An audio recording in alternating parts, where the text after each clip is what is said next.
Hello everyone and welcome back to Magic at the Movies, where it's the official podcast of As Yet Untitled. I nearly forgot the whole spiel. I've done it so many times. Yeah, I forgot it. Where we talk all things movies, TV shows and anything that takes our fancy that week. I am your host, Joe. I think it might be because I'm distracted by this chocolate egg that I'm eating. Yes, I'm eating a chocolate egg, folks. And with me, as always, is my co-host, who is now sounding much better. It's my co-host, Robert. Hello. Hi. Yes. I'm a real person. Yes, he's a real boy this week. Yeah, not an AI replica. I think AI would have sounded better than that. Hey, okay. Which made it so human. No need to get personal. And that's what made it human. Oh, okay. I was complimenting you. Oh, thank you. You're still a human and That's not a rare. robot. That's rare. It is rare for me to compliment you, isn't it? Yeah. It's not what our relationship is built on. No. That's why I was so taken back. Like, oh wow, okay. Yeah, that's why. But it's why we love each other, really. Exactly. Because we just need the insults.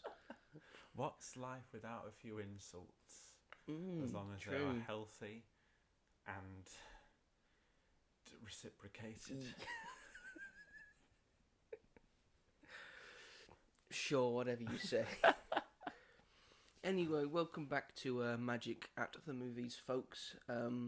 This week, because there hasn't really been a big movie that we wanted to talk about or watch, this is going to be our big Star Wars episode, because we haven't done one of them, really, because of like certain things that we'll talk about in a minute. But first of all, before we get to that, we're going to start with our regularly recurring segment that we do at the start of every single show, which is... What have you been up to this week? I spent a little bit extra on that. I did. I tried to go Sinatra, but I don't think that was Sinatra. No, Armstrong, but it didn't. That wasn't even. Wasn't Armstrong either. No, it was my own version. Yeah. Of the two. It sort of became It was going towards Chipmunks. Not my intention. Yeah, but that's on how reflection, it was. I can see where you got that. You can see from. that. Yeah. Yeah. Maybe I'll work on that. Please do. Anyway, Robert, would you kindly kick us off by telling us what you've been up to this week? Fuck all. Great. This is going to be a real quick show. Well, in terms of like what I've been watching, like because like you said, there's been nothing exciting that's come out because Sinners was the big film, and films have come out, but I haven't seen The First Accountant, and there was Until Dawn, but I don't care about that, and it's not going to be great, so why would I go and see something that I know nothing about, and the fans of the game have said that it's not great. And I don't enjoy horror that much, and it's like a POV thing, and no thank you. I have been keeping up with all the shows that are on weekly, so The Last of Us, and Doctor Who, and The Studio, and... I haven't caught up with Andor, but I've watched half of what has been released so far. But I did watch Superman 2, 3 and 4 because I hadn't seen them. I'd watched the first one about a year ago. And I really enjoyed the second one. Which version did you watch? The normal theatrical one, not the Richard Donner. You didn't watch the Donner cut? Because I couldn't find it, and I was really annoyed. I've got it if you want it. I'm actually really interested to see how it differs. We might do a watch along soon, because I've seen all of them, and I've seen the Donner cut, and I do want to see the good Donner cut again just before I watch Superman. Yeah, and it is the superior version because it is his vision it's better, and Richard Lester, no discredit to Richard Lester, who had full control of Superman 3, and now that you've seen Superman 3, you know that the best things about Superman 2 because of Richard Donner. But to have your name as directed by Richard Lester, which Superman 2 did, you have to have like a certain amount that has been directed by you. Yeah. But the Donner cut, it's because he essentially made most of the movie. Yeah. So. But why did he? Because he didn't like Richard Donner.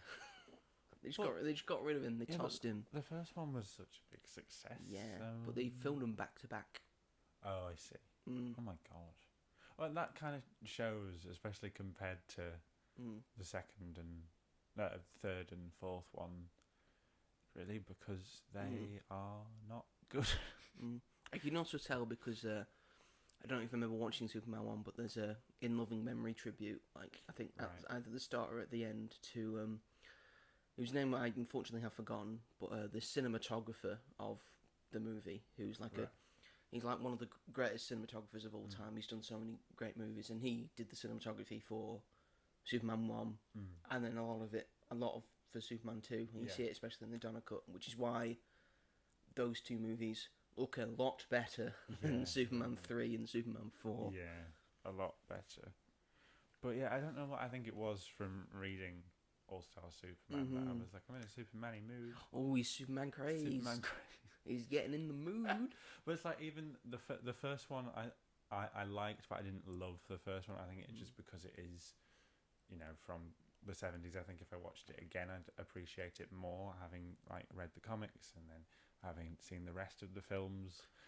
Well, I will say I think you can have a better appreciation of the films now that you've not read much Superman comic books. That's true. Because it doesn't really go down the comic book route. Yeah. It's just the people who made it. It's what they remember about Superman in the comics, which is like stuff from like the 30s, 40s, and 50s when he was, quite frankly, a bit silly. Yeah. And he just had every power under the sun. Yeah. He was just overpowered as heck. And it wasn't like going towards the Superman that was in the comics when they were making the films, where they had nerfed him significantly. He only had the powers that people know now: the strength, the flight, the laser vision, the freeze breath. He only had them, really. But back in the day, he was just getting all sorts, including my favourite power during that run in the 50s, where he could shoot out a tiny little Superman from his hand. And then that little Superman could also shoot out a little Superman from his hand.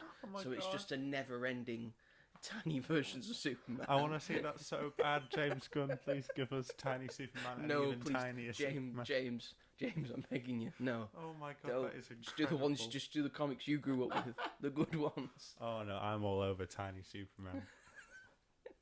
That does seem like something that would happen especially like the fourth one.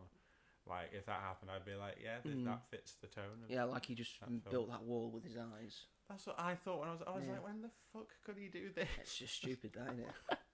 And I swear he does like other things as well in that film. It was due to budget cuts, because I think the movie got cut a lot, so they just took like one shot of Christopher Reeve just looking like that, and then they just put like a blue thing over it, had that building the wall, and then they just reversed the same shot of him doing the same thing, and then the wall's fully built, and then he just does that, and he flies away. But why did they need to put that in there? Like, if I hadn't have seen him rebuild the wall, I wouldn't have been like, oh no, what a shit! Like I was. Like, why did they spend money on that for it to look awful and make no sense? And then he could have built the wall like super fast. Man. Yeah, that would have been so much better. He would have been able to do. But no. But yeah, like I really enjoyed the second. I thought that the second one there was a lot of interesting elements. Like obviously he turns into a normal human being, but they don't spend enough time with that. He very much they're like, by the way, Superman, if you do this, you can't turn back to Kryptonian, by the way. And it's like, right, I accept that, does it, and then literally, I kid you not, in the film, I think it's like 20 minutes later, he goes back and finds a way and turns himself back into Krypton. And I was like, why would you fucking do that in the first place? Like, it's like, you can't have a relationship with a mortal. Why? Like, why? Like, what's Lois Lane gonna do? I love Lois Lane in those films, by the way. Margot Kidder's really good. Yeah, she is really good. And she's missed in the third one. And they give him Lana Lang instead, which is fine. I mean, yeah, it's in the comics, but but also like it's him and Lois. Like he's in love with Lois. That's the whole thing. Lois he changed his whole life, and then he's just like, oh, Lana Lang, wahey. And then that memory wiping kiss. Oh, yeah, that's been used in the comics. I liked it, and hilariously parodied in Robot Chicken. Oh. I liked it where he's just kissing everyone. I think I might have seen that.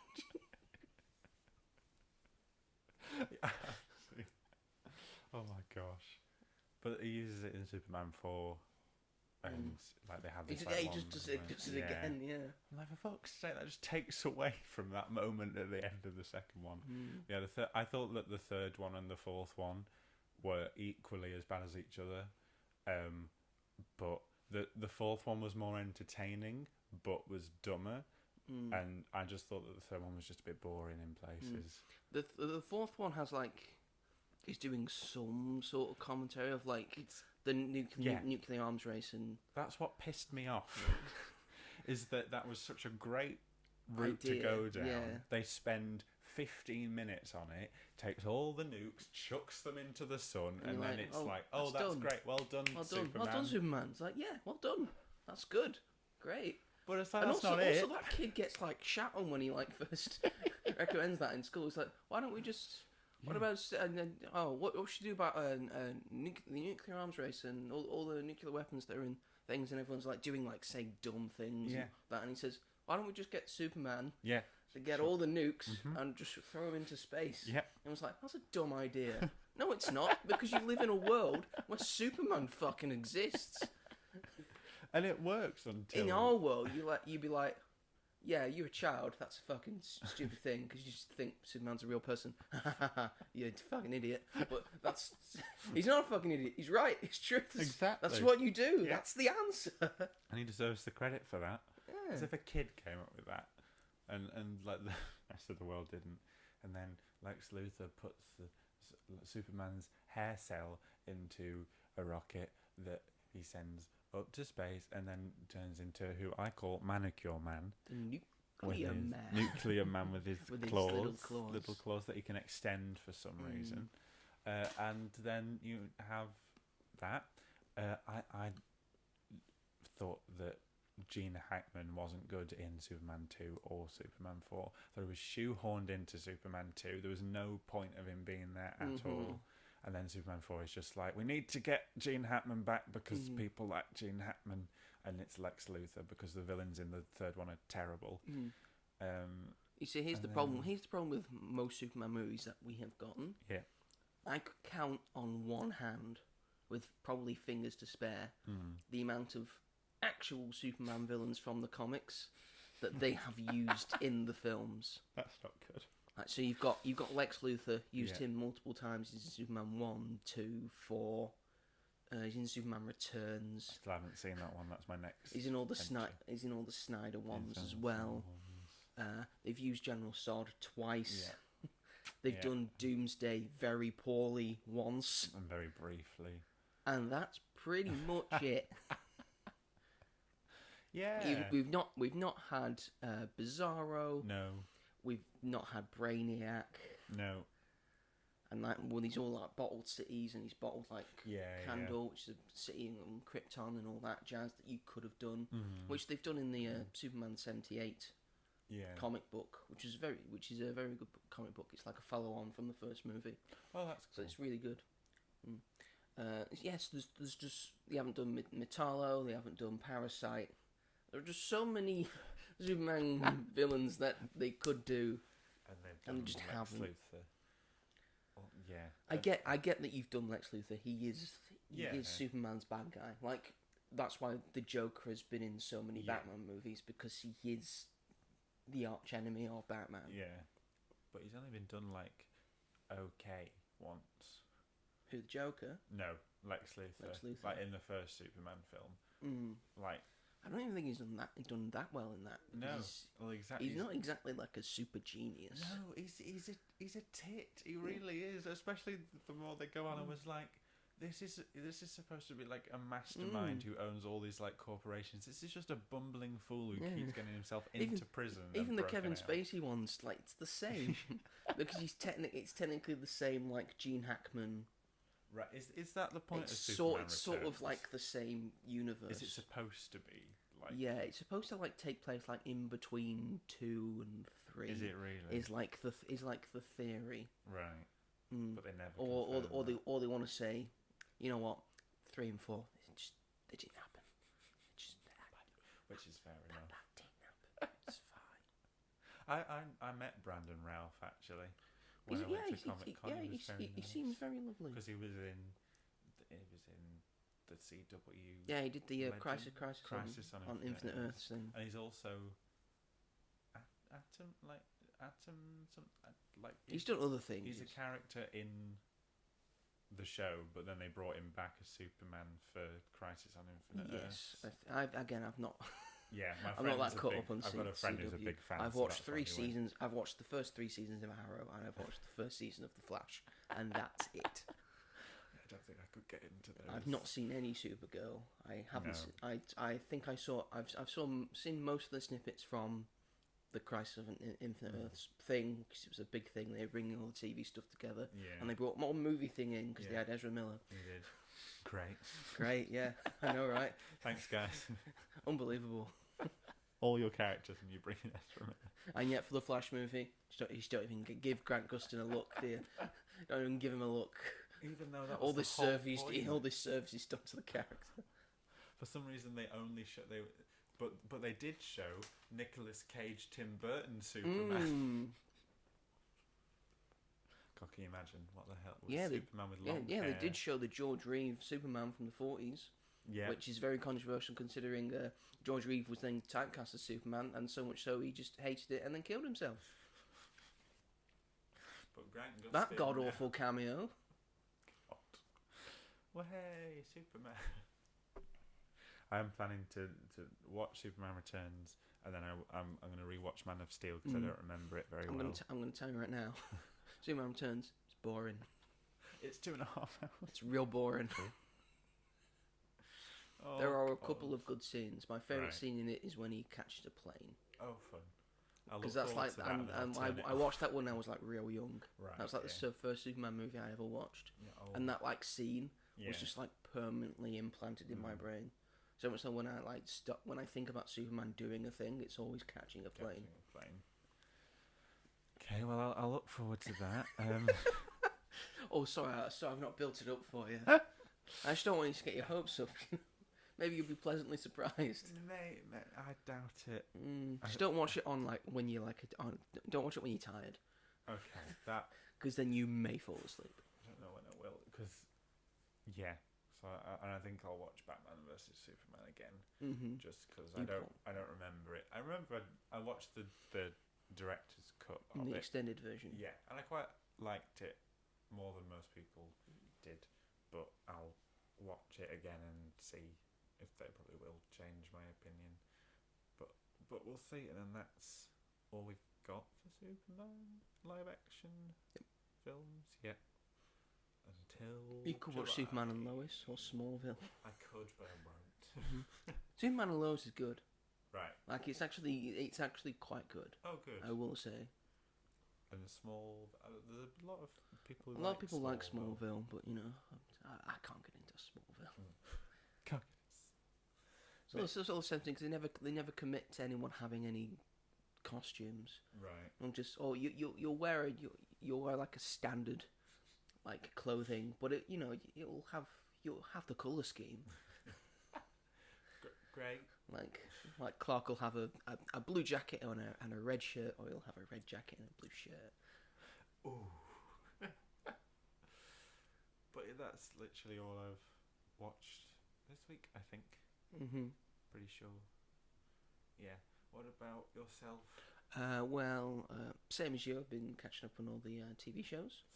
So many TV. I've been watching a thing on Wednesday that we'll talk about in a minute. I'm caught up on The Last of Us. I'm caught up on Doctor Who. That was quite an episode that we had. I very much enjoyed that. I can't wait to. And next week Millie Gibson's back as Ruby Sunday, and I'm very excited. I do wonder what is going to happen there, and how the Doctor's going to play into it. Yes, we will see. I am planning to watch and carry on my watching of the Mission Impossible films. I've rewatched one.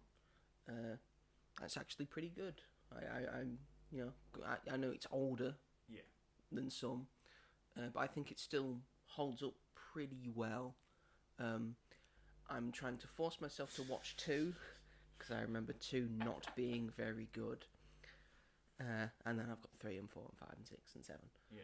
Which I think I'll have a nicer time watching. Definitely. Once I get past 2 and once I get past 2 and 3, it's like I think it's three's smooth got some sailing. good stuff in it. I think it's a lot better than the second. It does one. have a lot of problems, It though. probably does have a lot I of will problems. say. I remember enjoying it when I watched it 2 years Mm. ago. I remember that bit where Tom Cruise just gets slammed against a car, like he's running away from like a missile. And then the missile hits the bridge, and then like the shockwave like sends him into a car. That was a pretty. Seen it, but I don't remember. That was a pretty cool moment.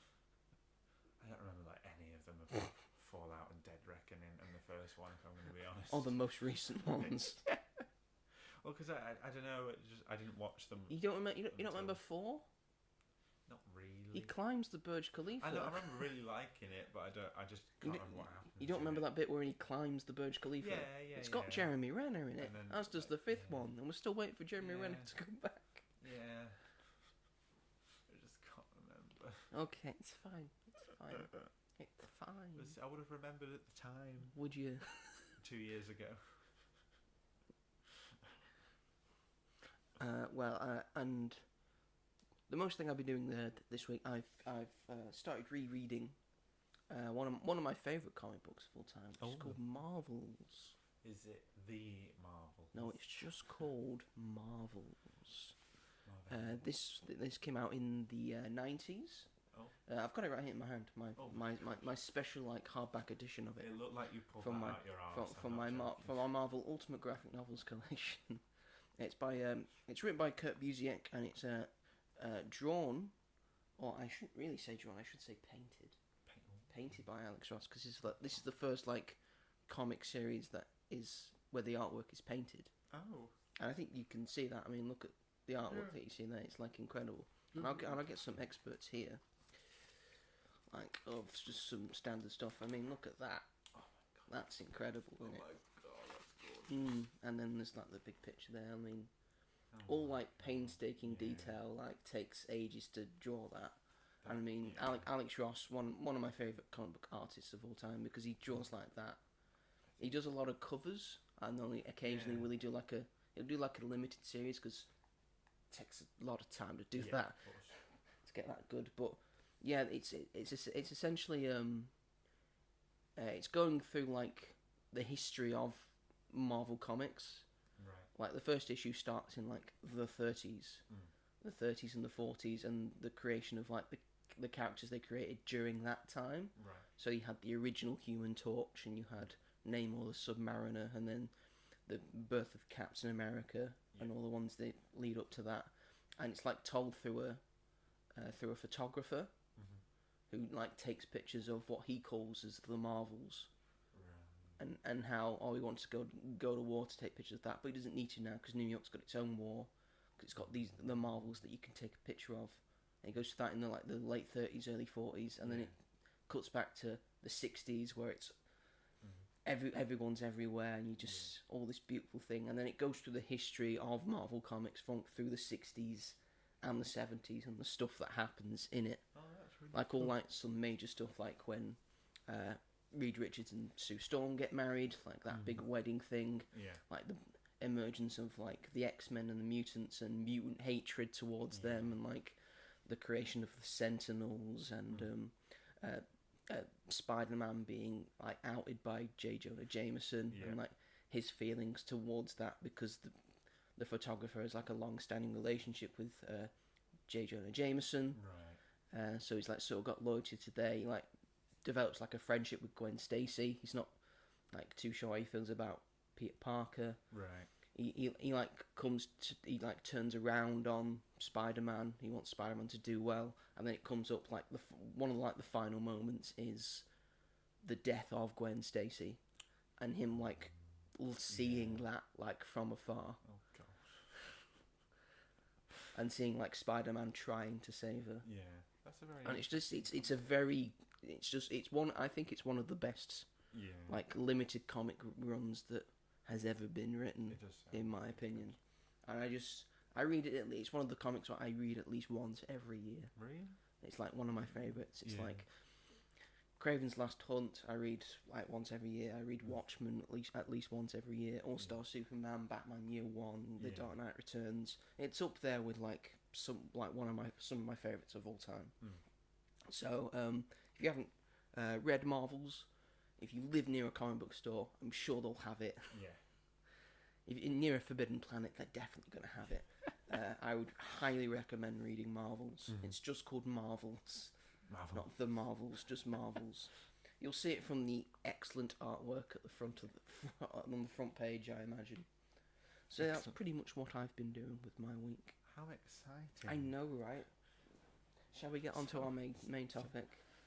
I was going to do the theme tune, but copyright. Okay, go on. Can't do. Go on then. I No, can't. go on. I can't. Go We'll on. get copyrighted. No, go on. John Williams will come for me. He seems nice. He does seem nice, but I bet he sued a few people. Well, anyway, The Accountant 2 was was released last week, and neither of us wanted to watch it. Well, because who gives a fuck? I had a conversation about this with my friend the other day.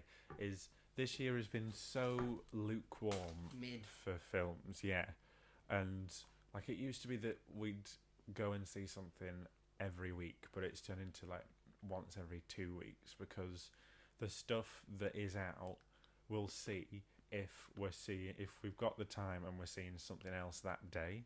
So like for instance, what did I see before? I can't even remember, but it was just because I was there and I was like, I have a few hours to kill until I see this later on.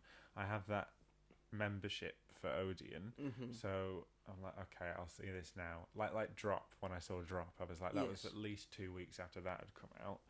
I was like, I don't have anything else to do and So watch you it. might I had as a good well, time. Yeah, but I don't fancy getting all the way there and having to come all the way back for a film that, you know, make your own opinions. You want to waste your time with. Yeah.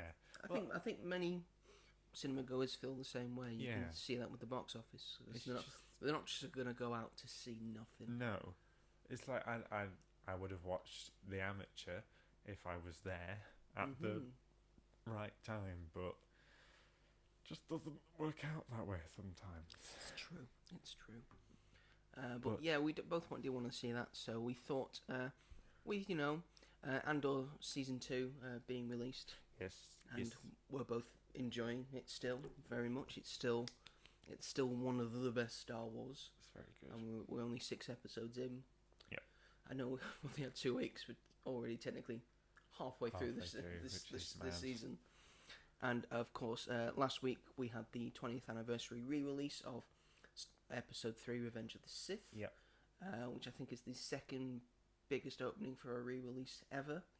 Which I think the first one was Phantom Menace. Oh, really? Oh, yeah, and that made like a lot of money in its re-release. I mean, it made a lot of money when it was they put them all released. back in cinemas when they released Phantom Menace. Because they were like, oh, for that anniversary, they were like, oh wow, that made a lot of money. So then they were like, they did like a whole Star Wars season, and every week they had a new one. And me and my friends were like, we're going to do every single one, and we did up until A New Hope, and then stopped. So you stopped before you got to the good one, Empire Strikes. The best one. I know, but we just didn't have the time.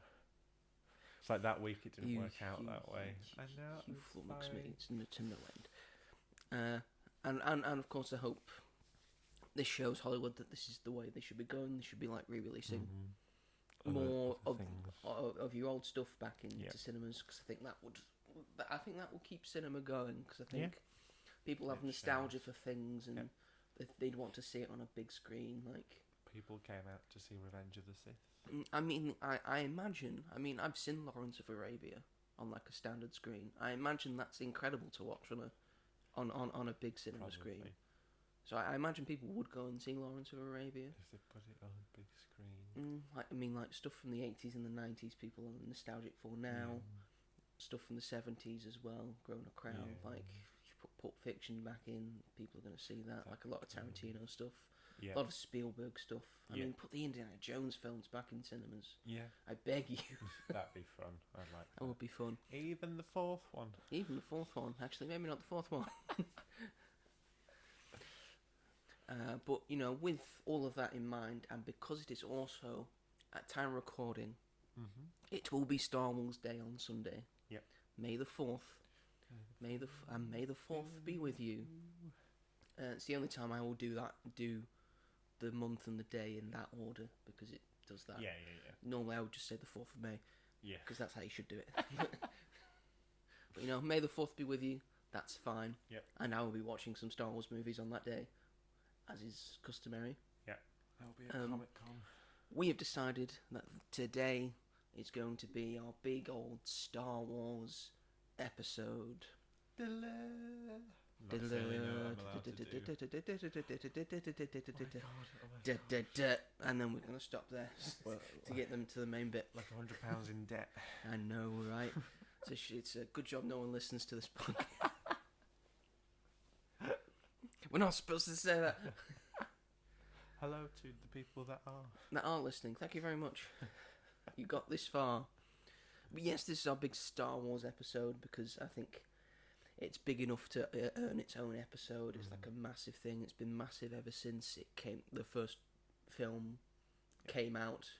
One of the first real blockbusters after Jaws. It was Jaws, and then it was this. Yeah. That really made blockbusters a full-on thing. Definitely. People just queuing around the block to try and see this movie. Yeah. It is, I think, adjusted for inflation, it is the second highest grossing movie of all time, only being beaten out by Gone with the Wind, which is like 30 years it's seen here, and was probably re-released in cinemas many times over, and because of inflation, it's older, so all that jazz.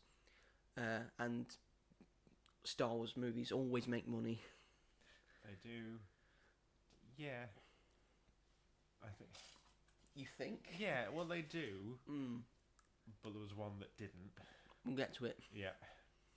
It's a cultural phenomenon. Yep. There There is not a single person alive who doesn't know at least something about Star Wars. That's It's true. pretty much almost impossible to find anyone who doesn't know any single thing about Star Wars, and that's how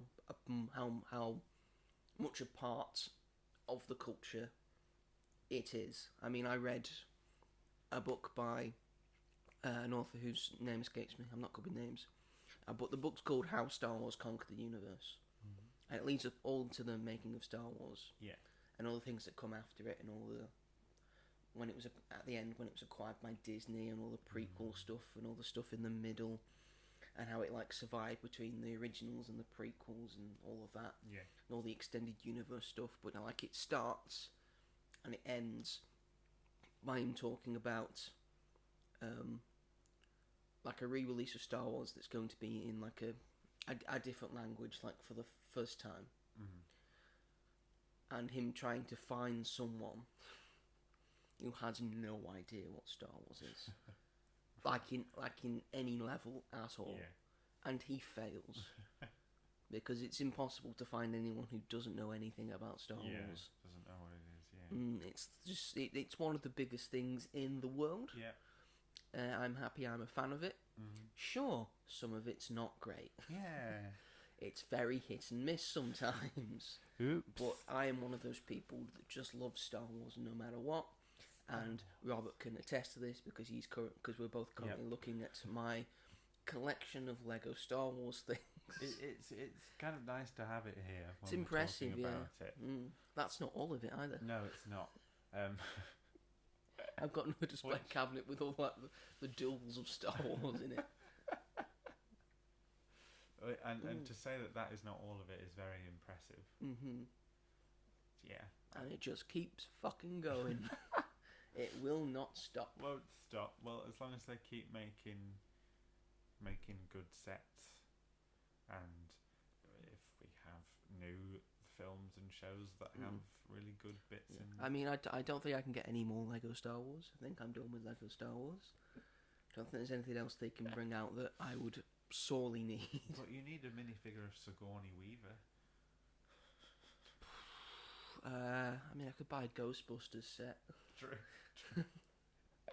Good point.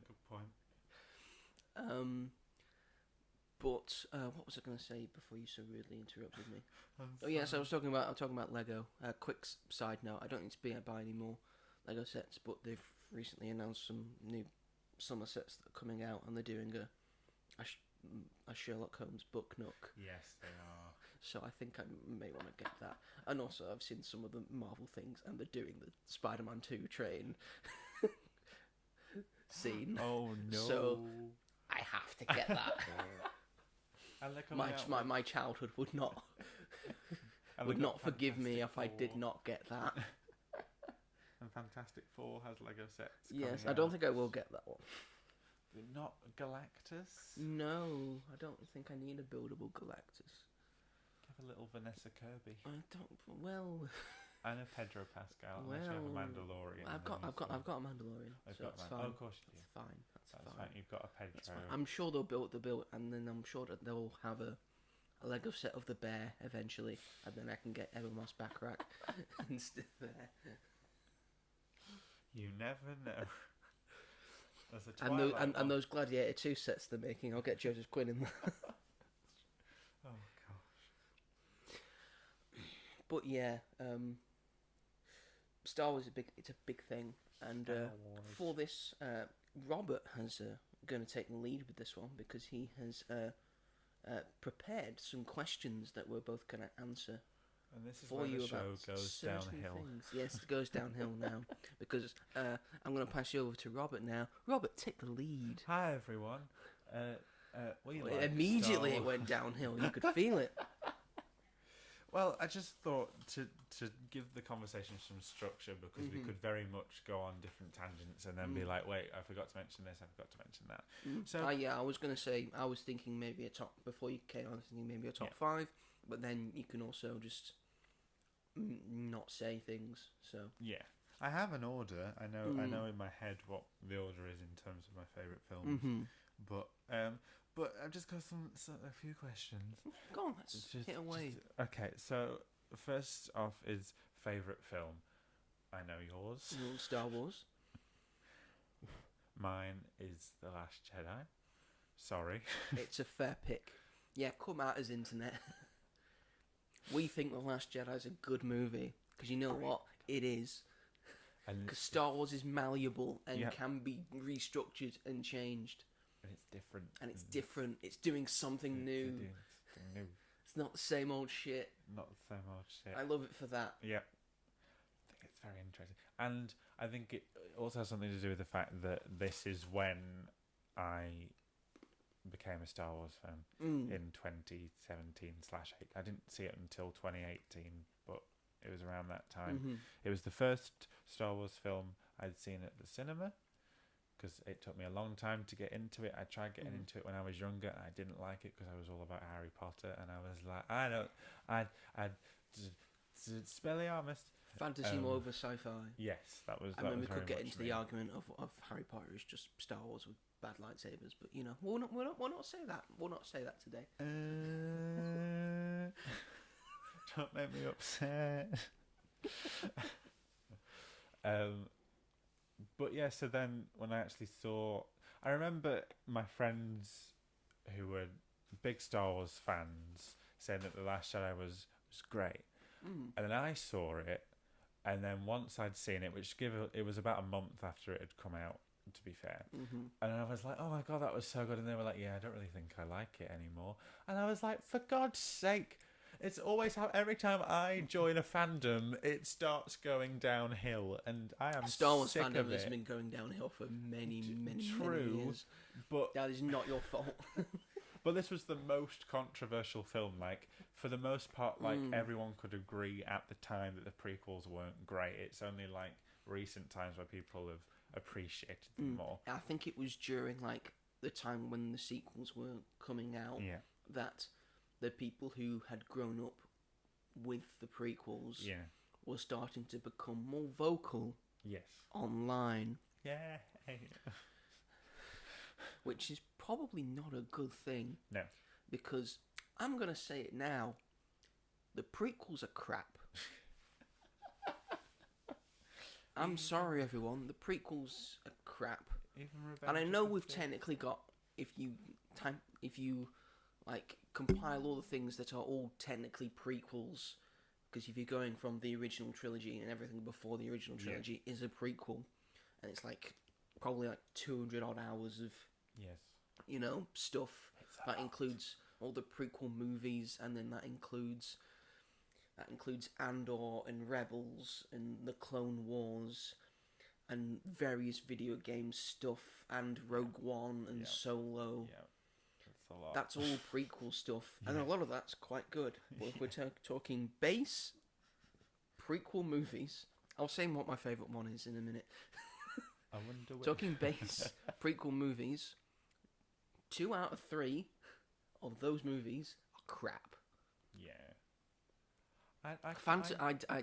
Phantom Menace is crap. It's a Herculean achievement that film looks the way it looks. True. And just all the things that go into that, and how you make Jar Jar Binks look like Jar Jar Binks. Yeah. Like he doesn't get like enough credit. That's like the first proper like mocap character that you never really question is there or not. Yeah. And that was like a few years before Gollum. And then Gollum gets all the credit. Yeah. But then you should put some more respect on the performance that Ahmed Best gives, and like the physical aspect of that for Jar Jar Binks. The character, fuck Jar Jar Binks though. Essentially, that was the character that sort of ruined Star Wars and is like a big thing, like who haunts George Lucas. And he should. But who? Someone should have said something and been I like. think it would have been fun if "Excuse he just talked normally. Yeah. I think because I think the rest of the Gungans it's don't not talk it's like not that. in they do. Yeah, but not like not. But they're with not in his it. But they're not in voice. it as much as Jar Jar Binks. But it's not. I think because of the Misa and the Usa and how he, structures his sentences, it's not. You don't 100% know what he's saying. You have to think about it, and that's annoying. Like I mean, Yoda speaks a certain way. Yeah. But you never don't understand what Yoda is saying. Yeah. Like he speaks a weird way because things are backwards and stuff, and there's an English phrase for it that I forget. My English teacher's going, it's this. Yoda speaks like this. I can't remember it, but he speaks a certain way. But you never don't understand what Yoda is talking about in his sentences, and that's annoying with Jar Jar Binks. And it's when he's like messing stuff up, and like having to watch it. You know, there's the stuff with all the Gungans when they're battling the droids, and it cuts between that and. Is it the Darth Maul battle that it cuts between? It's like I don't want to fucking watch Jar Jar Binks mess around with and what happened? fail. Yeah, what happened at the end of Phantom Menace was, I think George Lucas went, well, right, A New Hope. We've got the one battle at the end, which is the Death Star trench run. Then Empire Strikes Back. We've got 2 battles. Luke's fighting Darth Vader, and the rest of the gang are like fighting through Cloud City. Yeah. Return of the Jedi. We got 3 battles. We've got Han and Leia and the gang trying to get the thing on Endor with all the Ewoks, and the Ewoks are killing all the stormtroopers. Dumb.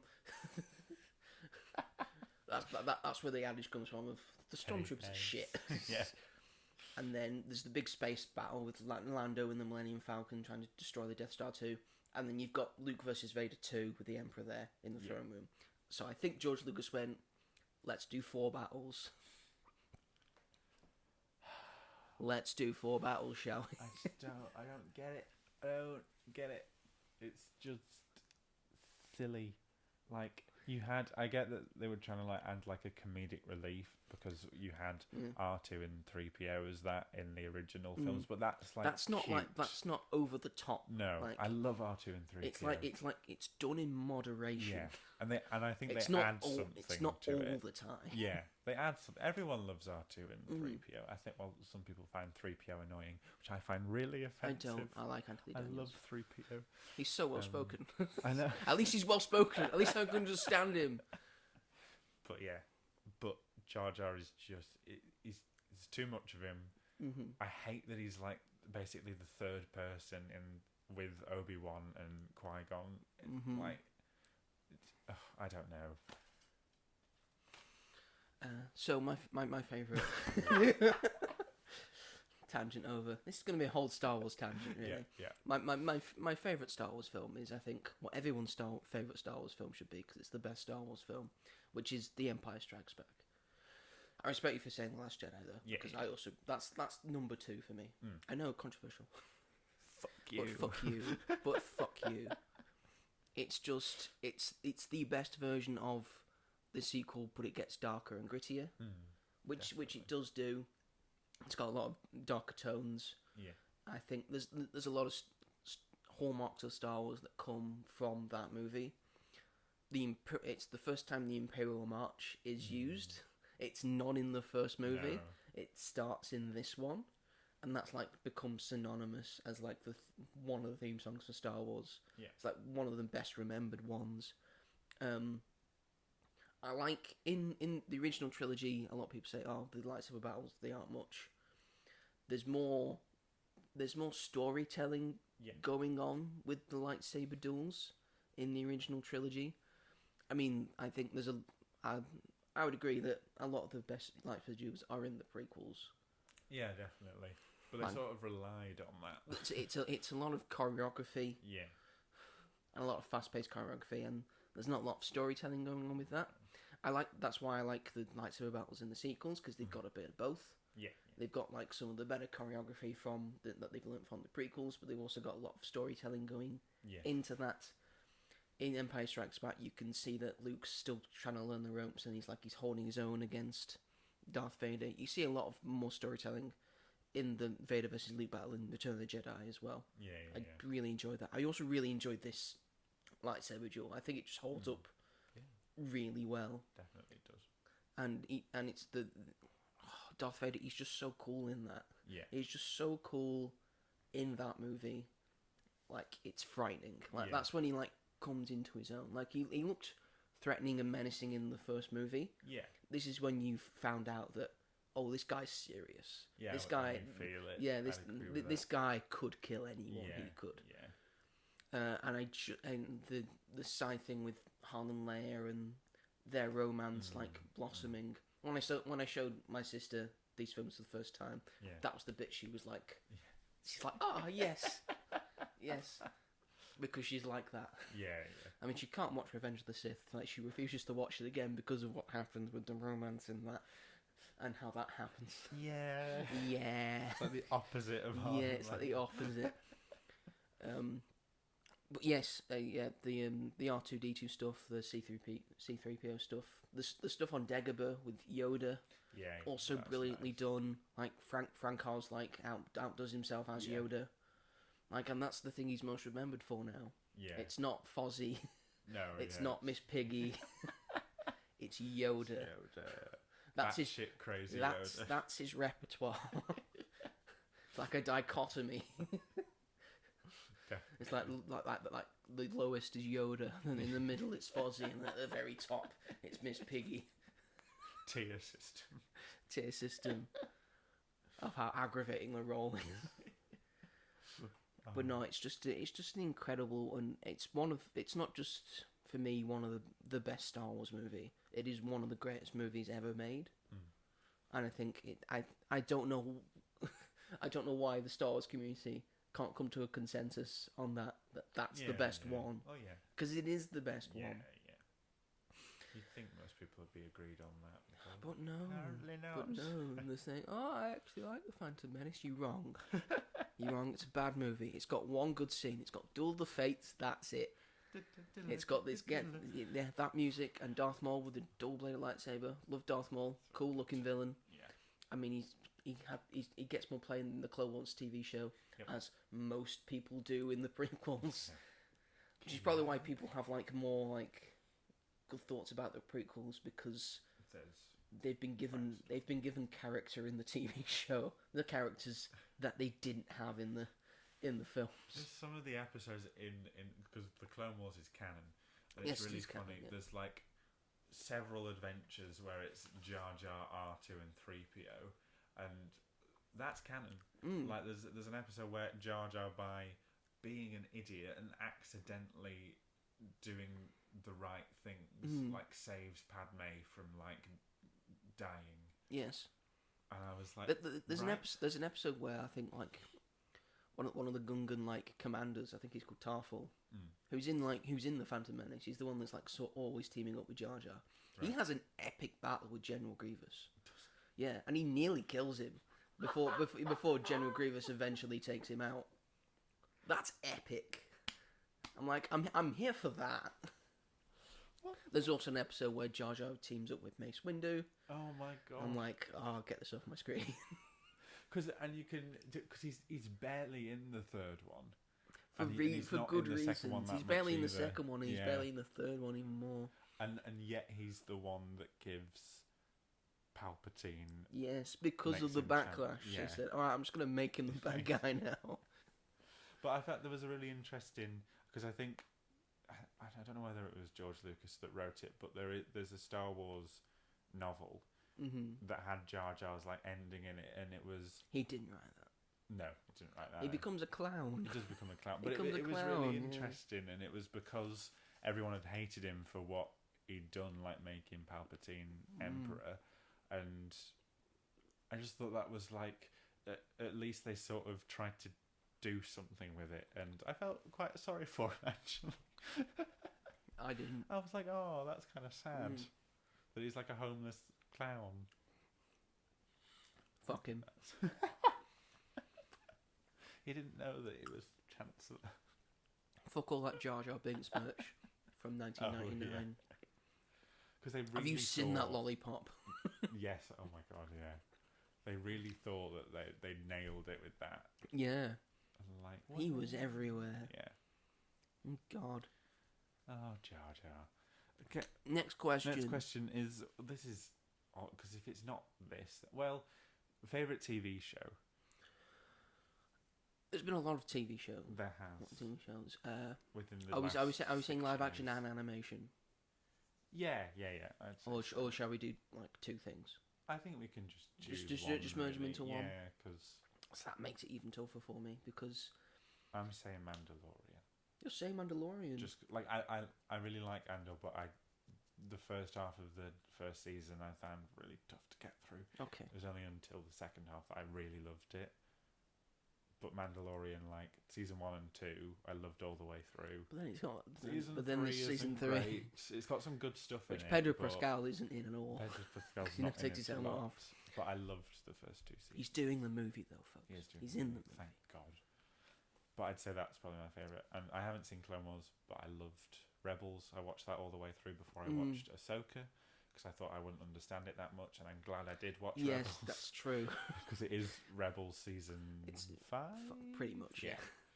So, and I really enjoyed it. We're getting a season 2 of Ahsoka. Yeah, which I'm excited for, because I liked Ahsoka quite a bit. Again, I like most Star Wars. Yeah. So I think everything's pretty watchable for me. Yeah. I think if we're going TV shows, I have seen all of Clone Wars. It takes a while to get going because it's very kids show for season like 1 and 2.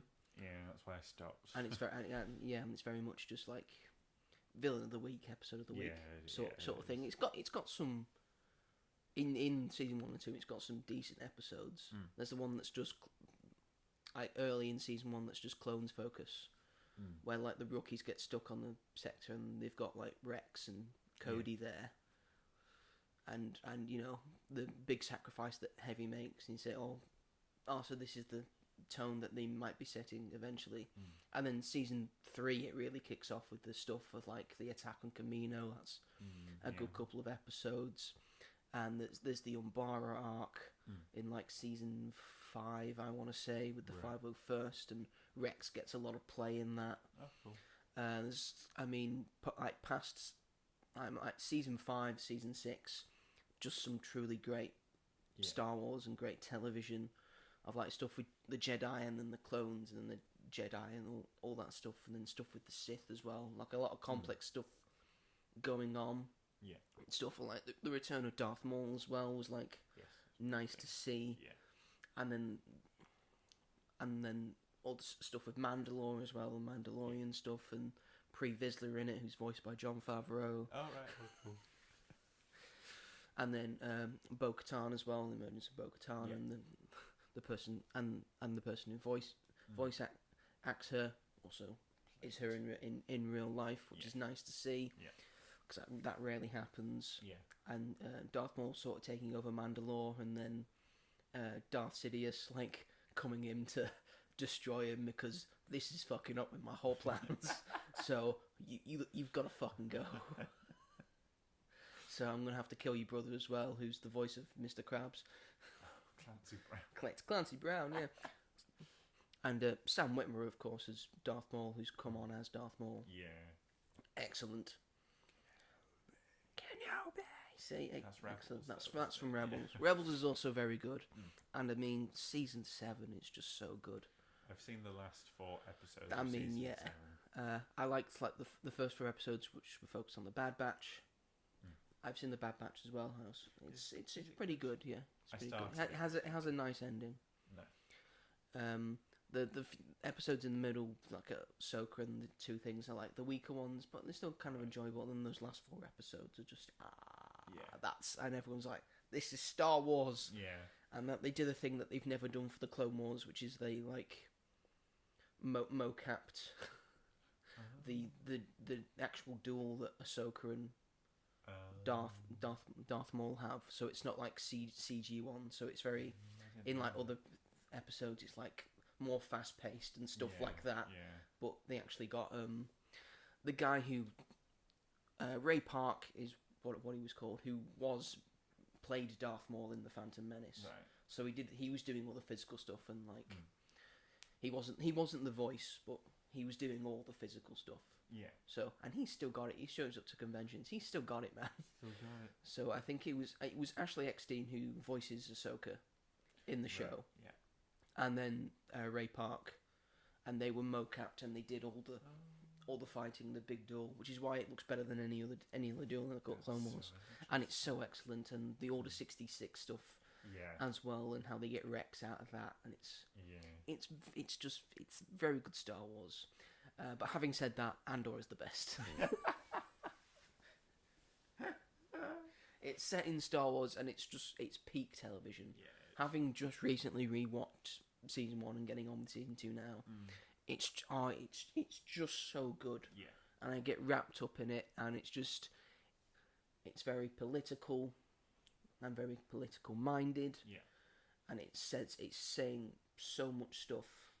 I'm so excited for what season 2 is going to be bringing us. Yeah. It says so many things about rebellion and all like the hallmarks that were just like sort of subtly there in like the original films and like fully there in this film. Yeah. In terms of its political nature, and all like the guerrilla fighters and all that, and how the Empire is technically America and the rebels are technically the Viet Cong, and that's like the dichotomy that was created. It's just the best, and it makes me appreciate Rogue One even more. Yeah, yeah, it's nice to see someone caring, essentially, a bit more about like the substance of it as well, and obviously like the cinematography, but the story like blends into that so well. Like I've seen the first 3 episodes of season 2, but just even like in episode 1, there's just a bit where we're introduced to Mothma again, and that's a one shot of like following her around. I can't remember where she lives, but I was like, they didn't. Coruscant. That one. I was like, they didn't. The capital of the galaxy. All the terminology is confusing to me, but I was like, they didn't. What's have your to favourite do planet? I don't know. Bespin, Jakku, Tatooine, Coruscant. I thought you were going to say Hoth, because you always want it to be cold, it would seem. These are all the planets. But yeah, it's just them going the extra mile. And have you seen episode 3 of Not yet, no. 2? Okay. But like that, like you've never seen Star Wars like do the way it sort of ends is like it feels like something out of something else. Like it's a proper drama show that's and it's for adults as well. It feels like it's just like a proper show that just so happens to be set in the Star Wars universe. Yeah, but it's set very well. Like it does all the things it should do for a Star Wars universe. Definitely, yeah. And it's not for children either. No, this is not. Especially sometimes you just need that. Sometimes you just need range, and I think it's given Star Wars range. Definitely in terms of what it can be. Yeah, it's very good, and I'm excited to continue with it. I just wonder what's going to happen because it's obviously going to end right before Rogue One. We think, and then we know what's going to happen. I need to rewatch Rogue One because I remember nothing apart from the end. Apart from that amazing third act. Yes. Which is the best thing about the film. Yeah, apart from that, I don't remember a lot of it. But next question. Favourite character or characters, because it's quite hard to narrow that down, I feel, because it's just a vast, ever-growing... Yes, there's a lot of them. If you play Lego Star Wars The Skywalker Saga, you'll know that there's a lot of named characters in the Star Wars universe. To do it by what their role is within the universe, because there are too many. And there's a whole thing that's got over 100 extra characters in it. Yeah, just they don't extra. know where to put them. All the you don't have a special thing. You know that alien? All the aliens, all the weird people, all the weird people. Jabba the Hutt. That alien at the start of Rise of Skywalker when they're oh no, not Rise of Skywalker. Oh no, yeah, Rise of Skywalker. That's voiced by Mark Hamill. The big yellow one. With oh the no, eyes. not him. Oh yeah, not him. He's a character you can play as. He's named. So all those fun characters. I used to have a list, but I know for definite in there is Chewie, just because I love. Who doesn't love Chewie? Chewbacca for all you. Yeah, who doesn't love imbeciles? Leia is one of my favorites.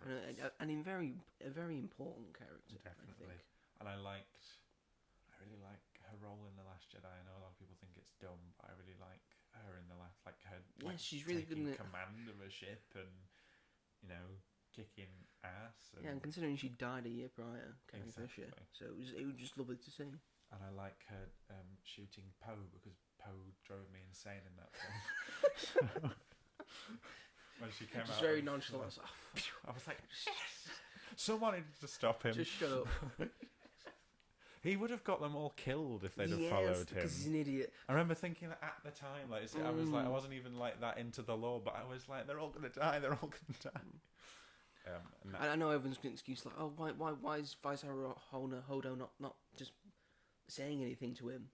Because she doesn't know how they're being tracked with light speed. Yeah, and she might them think all against her. she might think there's a spy on board. Yeah, exactly. And who's she most likely to think that there's a spy on board? The person who's just got their entire bombing fleet killed. And I love Laura Dern in that film. She's really good in it. Where she sacrifices herself and the way they do it when the music. Yeah, it's so beautifully done. Oh, so good. It gives me chills just thinking about it, and people. Because light travels faster than sound. Yeah, so good. And I heard a story where when that happened, someone was watching it, and when that moment happened, they went, "Fuck yeah!" Like that. That's fantastic. But it's like trying to think of all the characters. It's like, who doesn't love Obi-Wan Kenobi? I was going to say Yoda, but then I don't think he's one of my favourites. The more I've got a pop figure of him at home. The prequels ruin him. Yeah. Shall I get into that? Yeah. I don't like prequel Yoda. Specifically Episode 2, Episode 3 Yoda, the CGI Yoda. I know he looks incredible. It's very well done. Yeah. But I think there's a certain nuance you get from Puppet Yoda. A certain wisdom. He's over 900 years old. He should be more wise and wisdom he should have no dexterity left. Yeah. He should have gained more wisdom in terms of the Force. He should just be one with the Force. He doesn't need to flip around with his tiny little lightsaber, just doing flips and shit. Why? Pointless. One of the worst things about the prequels. Little green man. Although I quite like that fight between him and Sidious. It's a good fight. Little Yoda. It's when I watch that when I watch that fight, I'm just reminded of that Simpsons meme of the one Homer strangling the other Homer, and they just go, "Man, and we evenly matched." That's just what's going through my head every time I see that. That is that scene in a nutshell. And that makes it exciting because you don't know who's going to come out on top. Ultimately, it's Sidious, but still. Well, they technically neither does. He just. Yeah, but he knocks him out. Yeah, he's able to grab onto something. Yeah, true. Good point. But it was nice to give the character that because give him some, I guess. But yeah, because you need to understand that he was like one of the best Jedi of his time, or else like you'd get to the originals and be like this guy. But do you need to show him flipping around with a lightsaber to prove that he's like that was one just of the prequels, one of the best Jedi? That was just the prequels. They were like, we need good lightsaber action because it will get people to come watch it, and they did. Like even though people didn't like the first two, it got people to. Yeah, two very young men with blue lightsabers flipping around at the same time. You had that.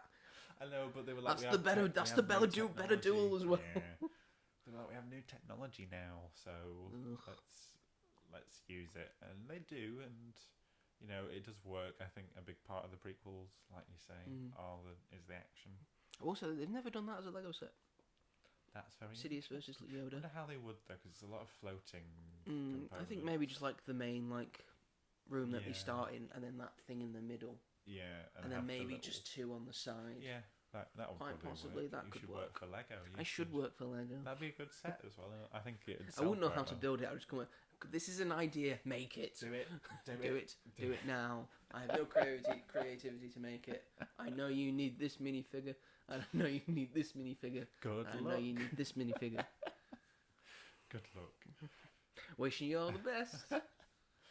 Grogu is one of my favourite characters. That's boring. I love him so much. Every time I see him, I think I'm gonna cry. Or Baby Yoda if you're basic. Baby Yoda if you're basic. But I do hope that they develop him in The Mandalorian and Grogu. From what we've seen so far, that doesn't look like that's what's gonna happen. But they need to age him up or something. He needs to stand there and be cute. That is what his goal is. He needs to talk. They need to give him dialogue. Do they though? But I love him. I love him too much. Unless he stays a baby forever. He's gonna say baby. Well, he's 50 years old. To be fair, that is a good point. But yeah, I do like Mando, even though you don't see him a whole lot. His face, obviously. You don't need reasons. to. You know what he's thinking for most part. You do. Without that shows the performance. Yeah, I love Ahsoka. Both Rosario Dawson's version and the animated version. I love Sabine Wren from Rebels as well.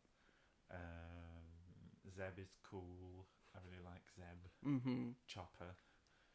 The metal psychopath. Metal psychopath Chopper, yeah. The biggest murderer in all Star Wars.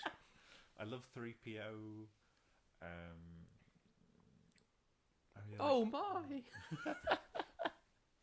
I really love Rey. I'm sorry, but I do. I love Rey. I think she's great. She's really good. There's many characters. Han Solo, obviously. Yeah, he's badass. I really like Emilia Clarke's character in Solo. Wow, I don't think anyone was going to think you were going to say that. I think she's so interesting, and we didn't get to see. Obviously, we didn't get to see her with Darth Maul, but we got to see Darth Maul on that video call of him just turning his lightsaber on for no reason. That was such a good ending, though. It was so. Why do you have to turn his lightsaber on though? It's a video call. Danger, power, Darth Maul. He's gonna have to turn it off again when the call ends.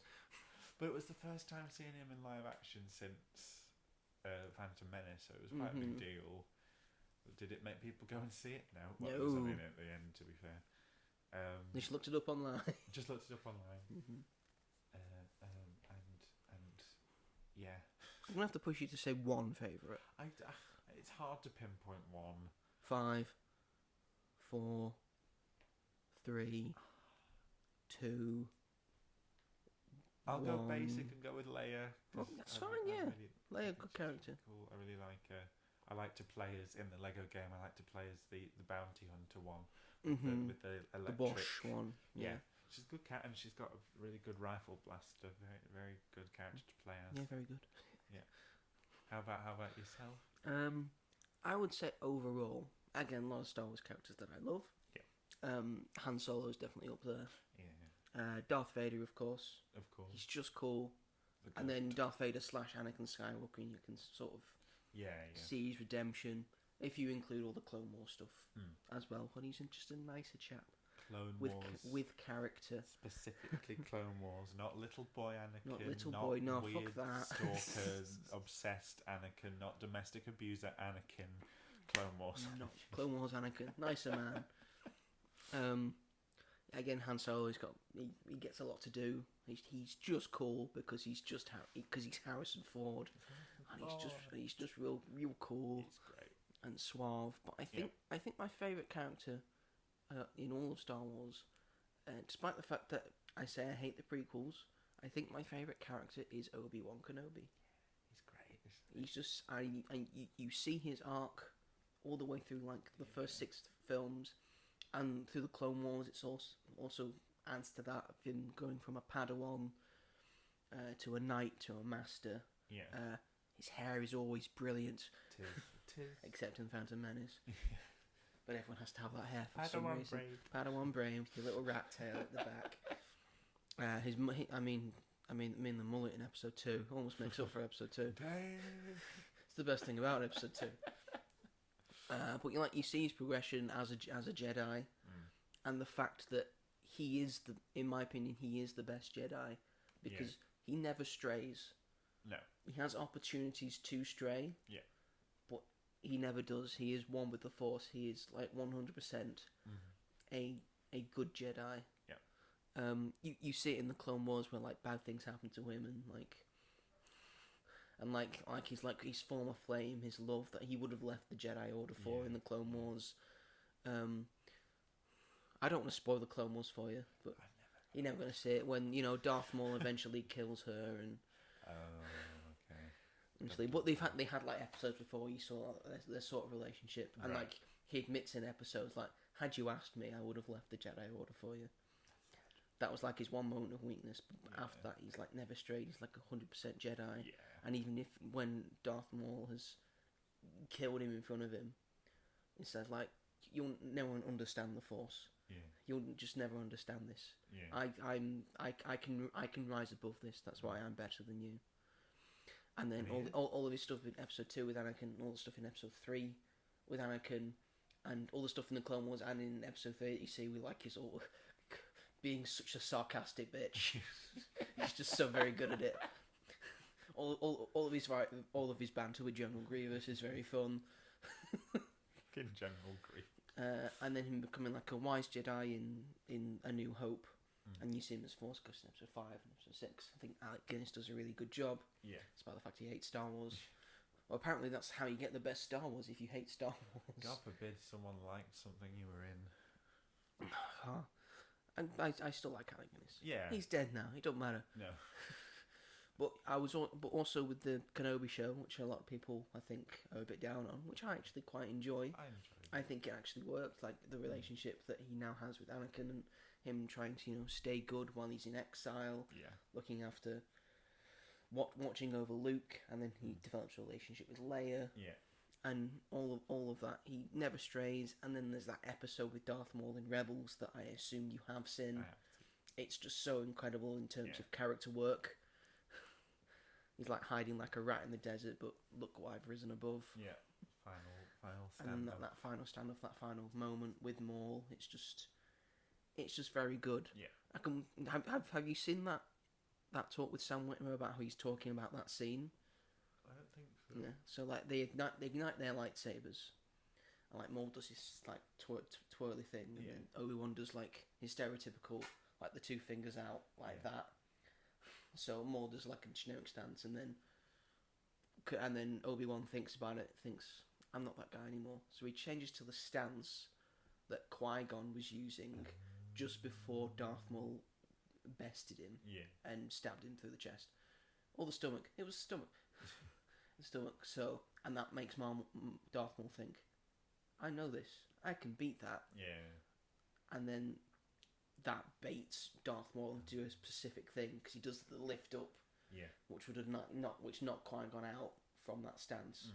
But because Obi-Wan's baited him with that stance, he knows he's going to do that, which is why he's able to just do that real quickly. I think that's just brilliant storytelling with a duel. It's just very good. And I love Obi-Wan Kenobi, and that's the reason why. Yeah. That is very clever. I didn't know that. That's There's given more a nuance to lightsaber duels than you think. whole new layer to that scene. And talking of scenes, what are your, like? Obviously, there's the. Let's make this a bit more interesting, because obviously there are the moments that everyone knows and loves. But like, what are some of your favourite scenes that maybe don't get just stick in your mind, but like aren't considered like the most iconic scenes? I mean, we can mention some of the iconic scenes later. Of course. But for now, I'll mention. I think one of my favourite scenes that gets overlooked because of the film it's in is the fight in the throne room. Oh yeah. From The Last Jedi. Yeah. When Kylo Ren finally kills what was his name called? Snoke finally kills Snoke. Andy Serkis. Yeah, Andy Serkis. And then they go back to back, and then those Praetorian guards, which they've just got such a cool look, and they've got just such cool weapons. They are very and then there's the slow mo, and then they just both battle it out. Yeah. And then it's like a slow burn. Yeah. Of them, both of them almost getting bested by things. And I think that it's just it's a very brilliantly done scene, very well choreographed scene. Yeah. And it's like the closest thing in that film that we've got to a lightsaber duel. Yeah. But I actually quite enjoy it. I enjoy it quite a lot more than some lightsaber duels I have seen. Yeah. I think it's very fast paced. It's got great choreography. Yeah. Great use of lightsabers and different kinds of weapons that can counteract lightsabers and all that. So I just really enjoy it. Yeah, and there's a lot going on in that scene as well. It's because while like Kylo and Rey in that moment are like together because they need to get out of this room alive, but like they still don't know where they're at in like their relationship. Like Rey doesn't know what she's going to do. It's just like a survivor instinct. Yeah. Kylo kills Snoke because he's like, well, I want to lead. We can't have this idiot, and he's gonna like change everything and this whatever. This guy's a fucking idiot. Yeah, this guy's a fucking idiot. He must be. Look at that scar he's got on his head. He was almost bested once, maybe. But I'd say two from Rise of Skywalker, but Rey and Kylo's do not apologise. Sorry, everyone. Rey and Kylo's battle on the remains of the Death Star, I think, is so good because there is so much at stake, and you get to see the fighter that Rey has become and how skilled she is, and like that's earned from her journey and her training, and seeing Kylo in this, like, he knows that he's sort of like near the end and he's gone like fully insane, and this girl who is in love with, but also kind of confused about. He's confused about it, so that's like sort of confusing him. But he's also sort of holding back for that reason because he doesn't really want to kill her. Yeah, which you can sort of tell. Yeah, and the fact that they're both there at that time, like they're on their way, and then they're like, "Oh my god!" And that moment, Kylo's here. That moment when he comes through the wave. Yes. Oh, so cool. Like, when that you see just looks his red. so cool. Yeah.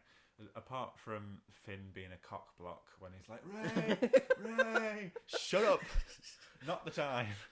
I do feel bad for Finn because they could have done a lot with him. Yeah, but you should have done more with Finn. Definitely, I felt very sorry for him. It's more to the fact that he was a stormtrooper and then he's like defected. That's such a. There's more to that. Really well with that in the first one, and he should have been a Jedi. Really, I think, and he is in the Lego. Holiday special. Lego holiday special, yeah. He's becoming a Jedi. I think he's Rey's Padawan in the holiday special. And then also in that film is, I really like the bit where Rey is nearly dead, and then she hears all the voices of the Jedi. Yes. Like encouraging that. her. That made me like go. That was like a heartfelt moment for the. Really good. Because they got so many different people in. Yeah. They had Qui-Gon. They had Yoda. Sam Jackson was there as Mace Windu. They had Hayden Christensen as Anakin. Really. Yeah, I think it was Ashley Eckstein as Ahsoka. Yeah. They had like other people. I think they had stuff from Ewan McGregor and then stuff from Alec Guinness as well as Obi-Wan. So that was really, really cool to see. And the fact that gives her the strength to get up, and then I think it's so cool when she gets Ben's lightsaber and I am all the Sith. I am all the Sith. I am all the Jedi. I am all the Jedi. And then, and I just think that shot's really cool with the Emperor, like with his lightning and her. And the importance of it being she's got both Luke and Leia's lightsabers. Yes, exactly.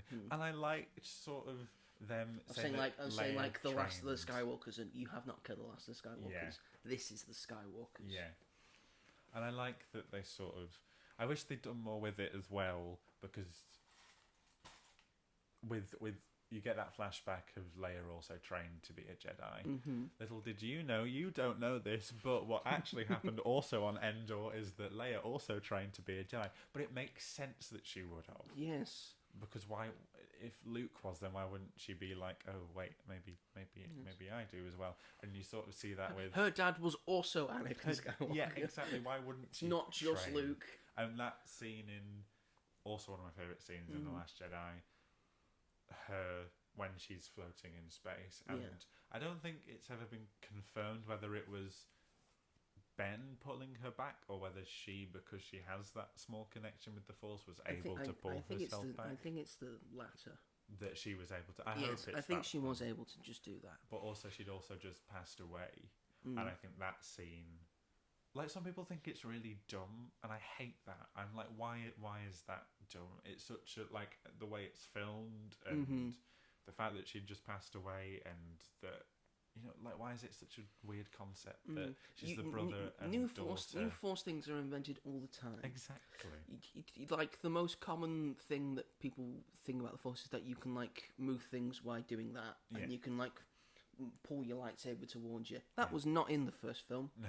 That appeared in the second film. So would you be up in arms about like a new use of the Force in the first one, from the second one, when he's pulling things towards him? God. Tell you a scene I fucking hate. It's the pod racing scene. Goes on a while, doesn't it? It goes on for I get that we need to sort of watch it. It's like, this is why Luke is a good pilot. It looks good. You mean Anakin? You mean Anakin? Yeah, but like sort of both of them, so you sort of get where they both. What pod racing scene has Luke been in? No, but like, because it's his dad, and like you sort of understand why. Like, it's sort of. Well, that's to show that Anakin's a good pilot. It's not to show that Luke's a good pilot. Yeah, but like ties into Anakin, so that's why Luke is also a good pilot, because his dad had it. Luke's a decent pilot. He's not a good pilot. But he's alright. He does take down the Death Star. He uses the Force. He cheats. That's not because he's a good pilot. Ship and pilot. That's because he uses the Force and he's got good aim. I hate that. He's not Han Solo. Han Solo is a better pilot than Han Solo is a better pilot than Luke.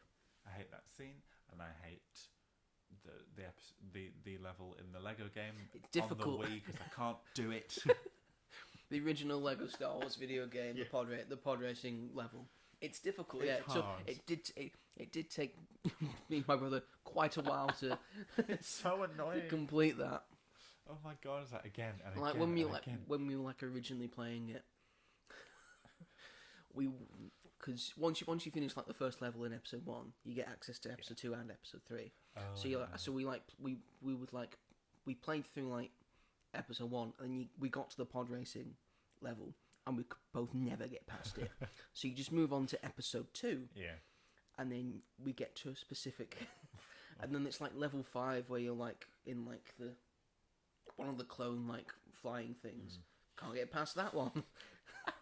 It's all the flying. And then stuff. we get to episode 3, and you're in the fighters in the first level.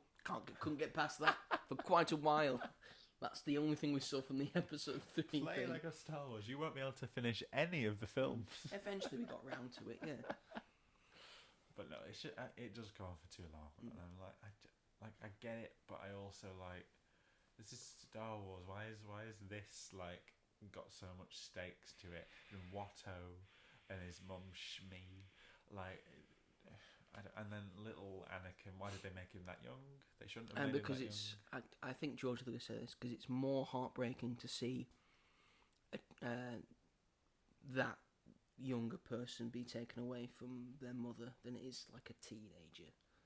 Yeah, but then it's just, would you rather have that or paedophilia? I don't think it's the same. But Anakin I think- and Padme's I think- relationship is weird. I think a paedophilic thing and then joining a cult, they're very different things. They are different things, but And how is that paedophilia when the younger one is coming on to the older one? no, but it's like, but what's like the age gap significant? She's like 14 Yeah, and he's like 8 and then they don't see each other, for like another 9 years. so that would make Anakin would be 17, 17. and she would be She's like a mid 22. 20s. So he's underage. Don't Well, like well, it. well, not in the UK. He's not. Not in the, God, UK. I don't like it. I don't like the relationship. It's badly acted. It's cringe. It's just not written well. I don't like it. And I don't fully understand it either. Like, why are they so in love with it? Why is she so in love with him after seeing him as a child? She loves when people slaughter children. Oh, of course. Anakin, you're breaking my heart. I slaughtered not just the men, but the women and the children too. Which is like, hey now, Where are we going next? I'll go anywhere with you. Ooh, And then dies. I love whiny little babies. And then dies because she is sad. Oh, I hate Dies because sad. childbirth is a fine excuse. Just die in childbirth. Yeah. The sadness is killing her. Shut up. Don't be dumb, 3PO. That wasn't 3PO. Was it not Just a 3PO? random robot. Oh, shut up, dumb random robot. Anyway. Next question about Star Wars. I have more questions, I swear. An unpopular opinion that you have, but obviously we love The Last Jedi. We think there's good things about Rise of Skywalker. We can enjoy basically every piece of Star Wars media. I don't think there is something that's dreadful in Star Wars. I'll give you my unpopular opinions, based on what I know about Star Wars fandom. Yeah. This is going to be a tough pill to swallow for people because but they just need to let things go because the sequels are better than the prequels. I'm going to do a high five, but you're over there, so... Yeah. There we go. We did it. We definitely did it. Because I think compared to 1 out of 3 films being good for the prequels and 2 out of 3 films being good for the sequels are better than the prequels. Also, on like a smaller, lighter note, I think the theme song for the Book of Boba Fett is better than the theme song for The Mandalorian. Yeah. I think it's got a better tune. I enjoy listening to it more. Not that the Mandalorian theme tune is bad, but I just think the Book of Boba Fett is better. Yeah. Not that it's a better show. It's not a better No, show. it's not It has potential. Although it is essentially Mandalorian 2.5. Yes, it is. So... Which is a shame, because Tamir Morrison was not very happy about it. Nope. Not surprised. I'm going to, again, by the way, shout out to Tamir Morrison. Well done to him. Who does like a lot of stuff. Because he's Django on Boba Fett. He did all the clone stuff. Still does it now. He still does a lot of clone stuff. He's very, very happy to do it. Yeah. Which is nice to see. Which one?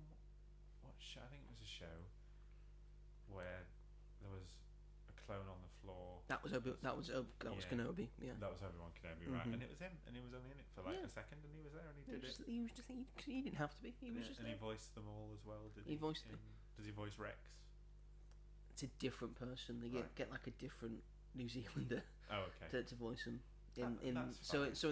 in the Clone Wars they sound different. Right. But if they ever put, I think because in Ahsoka you see Rex briefly, and I think there he is voiced by Tamara Morrison. Okay, so we'll probably play. So live action stuff is by Tamara Morrison, Yeah. and like animated and game stuff, if there's clones, it's voiced by the other person. Okay. Because if you play Battlefront 2, the clones sound like the other guy. Right, that makes sense now. I think I'm like the king of Star Wars unpopular opinions. Oh, here we go.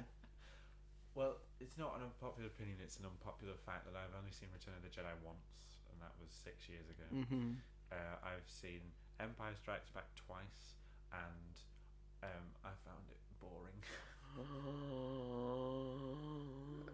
Second time round, I don't know why. I ended up doing something else. I was like, it was on TV, and I was like, I'm going to watch it. And then, Dare you? then I switched on. I need to rewatch it again because that was a long time. Yes, you ago. do. But Now that you're now that you're older and wiser, you will realise that it is the superior film. I probably would because I love A New Hope is my favourite out of the trilogy.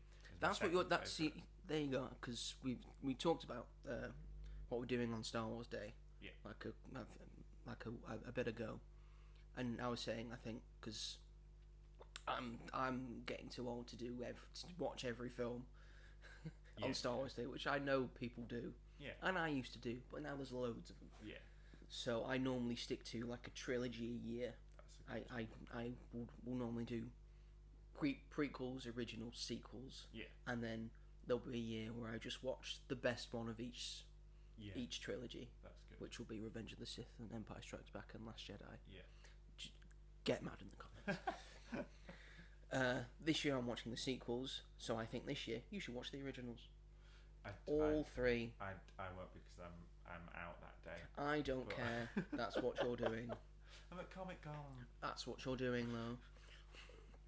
I've seen the first one. You're going when you get back. That's what you're doing. That is what you're doing. But I'm busy. I don't care. That's what you're doing. I'm not free until after. That's Star what you're Wars doing. You can extend it to May the 6th. I might watch because I'll end up. Because that's May the 6th be with you. Yeah, May the 6th. That's true. Because I won't be out like late when I get back from Comic Con, so I might watch Empire Strikes Back when I get home. At least watch that one. Yeah, and then I might watch like Revenge of the Sith the next day. Not Revenge of the Sith. Return of the Jedi. God, that's how big of a Star Wars fan I am. Well, the original title for it was Revenge of the Jedi. Was it? Yeah, it was on all of the original posters, and then it was a very late amendment because George Lucas went, it doesn't sound like Jedi stuff that, so we'll make it Return of the Jedi, and we'll save that for a later date, which is why it's called Revenge of the Sith. I think that works a lot better. It does work, doesn't it? Because a Sith would take revenge, a Jedi would not. They would just return. Yeah. So, and just on sequels again, like how mad the whole thing was to have like J.J. Abrams, he had his own vision, and then for Rian Johnson to come in and do the second one, to have his complete different vision of what he wanted. Why don't they just let one of them do the whole thing? Because I would have liked Rian Johnson to have done them all, really, and not that. I don't know whose idea it originally was to do Duel of the Fates for the last, instead of Rise of Skywalker, because that is very different to what we ended up. Because Rise of Skywalker is a lot more fan servicey. It is like 60 to 70% fan service. Yeah, like Force Awakens is. Yeah, but like Duel of the Fates is a lot. I think it's called Duel of the Fates was the original. The original one. Idea the original idea for Episode 9. And it was so much darker, and I think Rey goes blind in it. Have you seen the video? Like Freddie Prinze Jr. in Rebels. Yeah. Have you seen the YouTube video where someone's like done the original concept but done it in animation? Yeah. Mr. Sunday Movies. Yeah. I've seen that video so many times just because I find it fascinating. Because that's what it was originally going to be. Yeah. It might have been better. Yeah, that's what I was thinking. I can't remember it all off the top of my head, but like it still had holocrons and stuff in it. Yeah, but they could have made it. But yeah, that is the thing. I mean, the original trilogy, all three were directed by 3 different people. Yeah. But the overall story and the screenplay was all written by George Lucas. Yeah. So it is still all his vision. Yeah. The prequels are all George Lucas's vision, for better or worse, because he had gotten to that point where no one can say no to him. Yeah. Oops. And I think maybe the sequels would have been better if it was just one person at least writing the story. Like, why didn't they write them all first and then go with it? Or if they needed to change things than just like little tweaks. Or not do it so quickly. I mean, not do it so quickly. I mean, every 2 once years. every 3 years. Yeah. Like the originals. But that I think that's just where it faltered, was not having a clear structure and literally changing an entire idea, like a thought out idea, completely. Like there is like nothing apart from the holocrons, but there is nothing in Rise of Skywalker that was like originally supposed to be there. Really. I thought you were gonna say there's nothing that's good. No, there is bits that are I good. sort of agree with you there.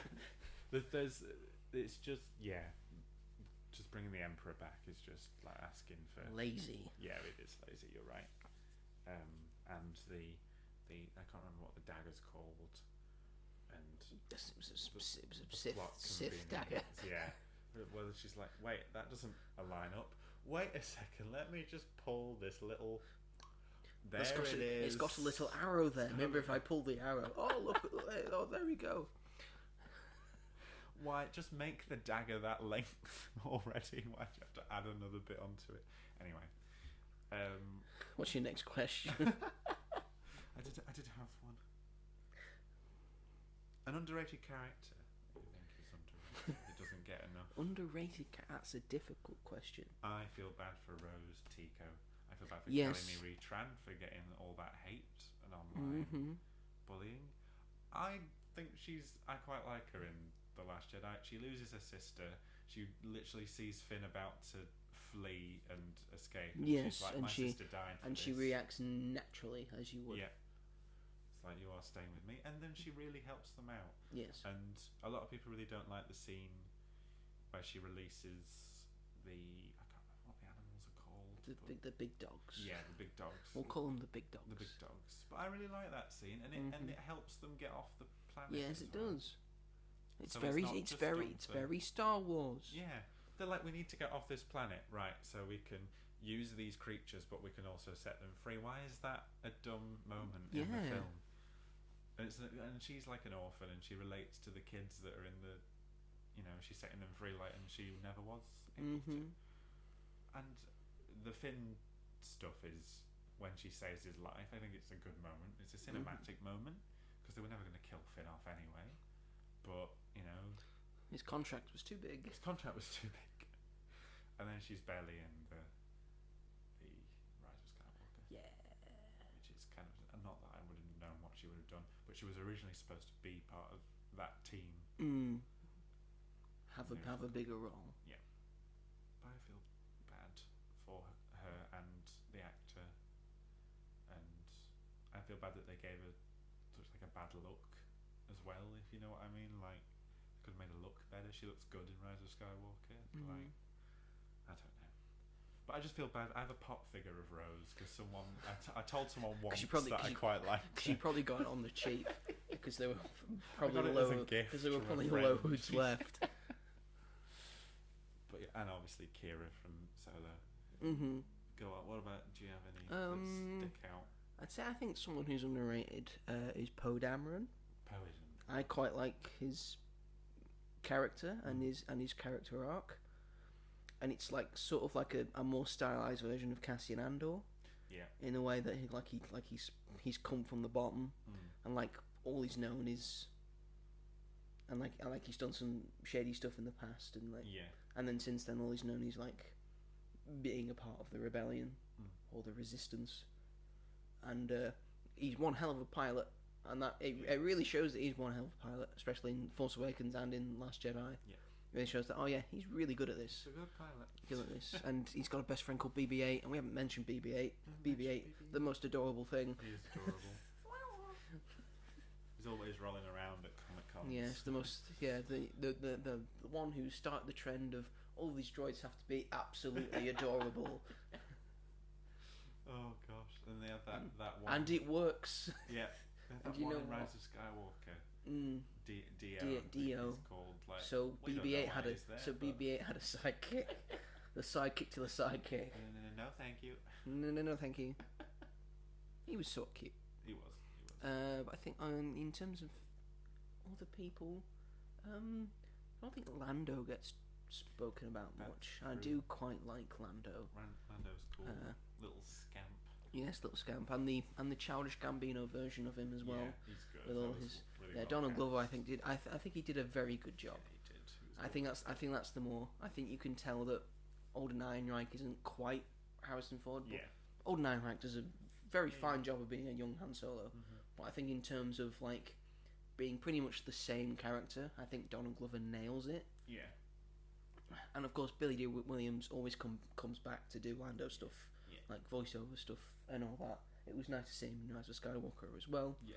All of his little capes and stuff, all of his little outfits. I love how he just loves a cape. He's got that big cape room when his version of the Millennium Falcon. Yeah. It's really good. I'm trying to think of more people that are underrated. I think. Babu Frick, but I don't think he's No, underrated. I don't think he's underrated. I think he's just forgotten. Voiced by Shirley Henderson. Babu Frick. Yeah, I think that's it. I don't think because all the ones I'm thinking of, I'm thinking, well, people do like that person. Yeah. So I'd say Ray again. and you could say Ray, yeah. Again, as we've said before, I think, you know, in 10, 15, 20 years, that'll be the ones that are most talked about and people love, and because every time you go to a Comic-Con and like there's a father-daughter or daughter-daughter or mother-daughter thing and they're dressed as Star Wars things, the small little girl is always dressed as Rey. Yeah. So she's obviously a big inspiration to that generation, which is nice and it's a good thing. The other generation had Luke Skywalker and Han Solo, and they had Leia too, I guess, but now they have a Jedi. Which is good. Now they have a woman in Star Wars that has not been in a sexually revealing position in the films. What a shame! No. I'm looking at Episode 6, Return of the Jedi. You know the thing I'm talking about, and it's not Leia in her poncho. And the less said about all the outfits that Natalie Portman wears in Attack of the Clones, the better. Especially the one where her cleavage is just out. Ridiculous. She looks good though. You look good, Natalie. Yeah. Then again, you look good in most things because you're Natalie fucking Portman. Natalie Portman. Any more questions?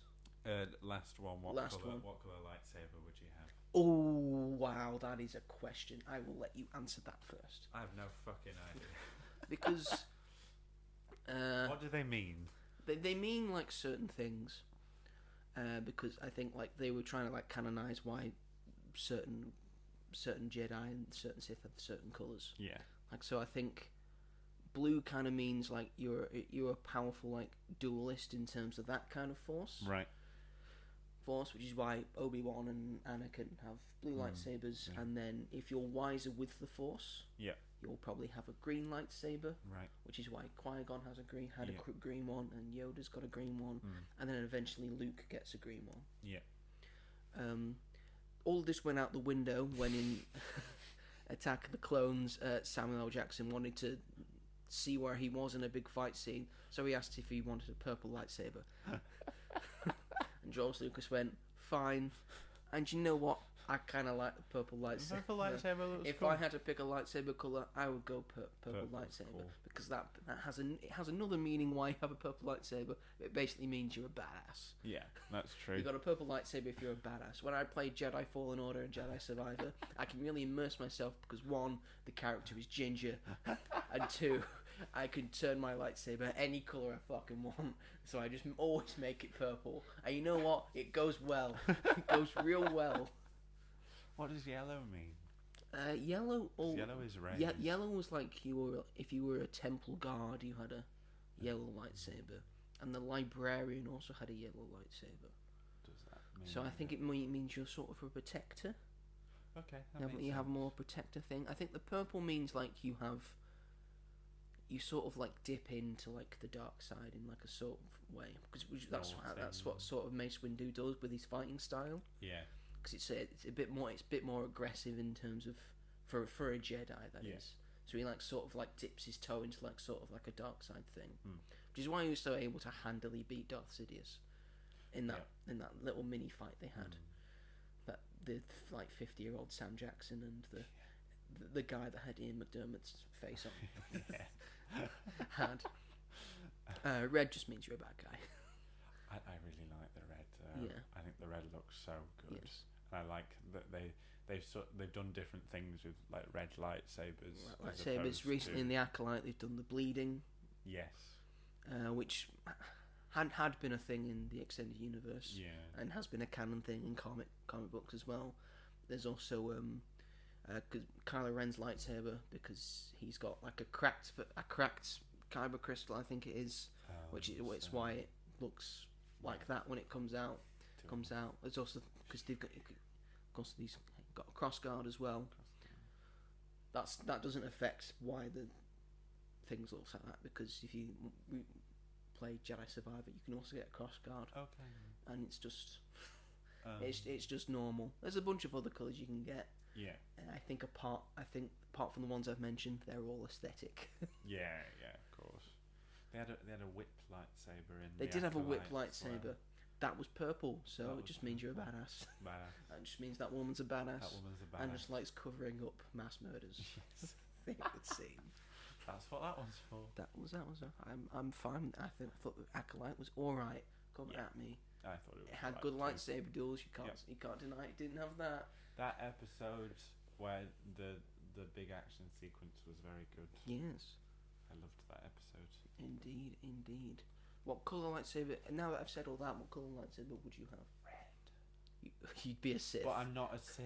But you would be a Sith, though. I know, you can but only I love the way red you can't looks. say I'm a Jedi and then pull your lightsaber out and know it's red. Everyone's just gonna pile onto you.